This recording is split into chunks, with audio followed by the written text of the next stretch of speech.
ભૂવા પડી તમારે શીખવી હોય તો હું શીખવાડ દઉં ભાઈ. જે ના આવડતી હોય તો તારે ગમે તે ઉભા રહીને કહેજો. તમારે એક શબ્દ ખોટો પડે તો તમારું જુત્તું મારું મોટું.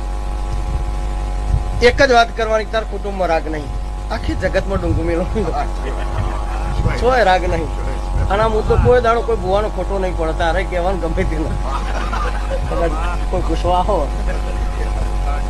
બીજો મુદ્દો એવું કહેવાનું કે ભાઈ તારા ખેતરમાં ઊંચાળ પોણીની કુંડી હા, કારણ કે ખેતરમાં ઊંચાળ પોણીની કુંડી હોય તો જ નેચાળ આવે.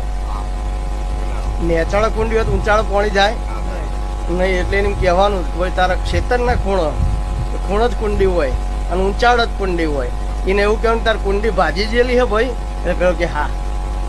ખેડૂતનો પાવડો ઢીલો થાય ને કુંડી ઉપર ટીચર બીજું કોઈ હોય ના. કુંડી કોઈ દાડો હાજી ના હોય. કોઈ દાડો હાજી હોય નહીં. કે શેતરના શેઢા ભાઈ 3 લેબડા વીઘો હોય તો 7 લેબડા તો હોય. આ બધું હું ચહેર નહીં દોડતી કે ભાઈ ગરથાર નો વખો અલે ડોહા આખી જિંદગી હોય મરી ગયા મજા બનાવી ગયા ને હાથ ગરથાર નો વખો ને આવ્યો તો નખો જ ના વળી ગયો. આજના ગરથારમાં પહેરી ગયું. કોઈ દાડો કોઈને માતા કોઈને વળગતી નહીં. કોઈને કહેતું હોય મને માતા વળગી તો કોઈને વળગી નહીં, કોઈ દર વળગશે નહીં. વળગ તમારી જીભ. તમે કહેતા હોય કે માં જો સાચી હોય ને તો કાલ અમારા ભાઈનું